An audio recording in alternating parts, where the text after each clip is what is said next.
मुख्यमंत्री श्रीजुक्त नवीन पट्टनायक अध्यक्ष भिके पांडियन सर को कृतज्ञता और धन्यवाद जनाऊे आउ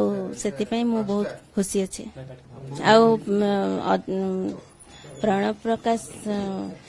दास सर आउ प्रीति रंजन घड़े सर को धन्यवाद जाना चाहूँचे मुझे तो मुख्यमंत्री आउ भिके पांडियन सर प्रणव सर प्रीति रंजन घड़े सर को धन्यवाद और कृतज्ञता जनाऊे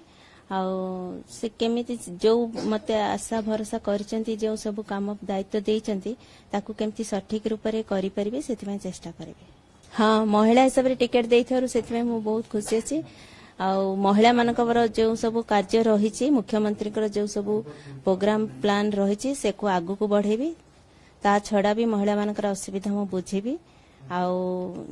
लोकंकर जो दायित्व माने एरिया रे जो बाकी सब अन्य दायित्व भी जो रही से गुड़ाक आम देखू करूँ आउ मो स्वामी अच्छी एक्सपीरियंस रे तांकर अच्छी से मो स्वामी सहित ही मु सब कार्य करी। हाँ पॉलिटिकली जेहेतु आम घर 15 वर्ष है मो स्वामी से ही अच्छा मु एरिया रे तो सब बेले जाऊली कैंपेनिंग रे आउ अनेक मीटिंग डाकी जाए से सब अटेंड करे से करी कार्य करी मुख्यमंत्री जेहेतु भरोसा करचंती सेतिपेंका मु से दायित्व को ठीक भाव में तोला मैडम प्रचार केमती करिवे कोन केमती लोकन कहबे कोन प्रचार तरीका रहइबो सब प्रकार कथा कहबो।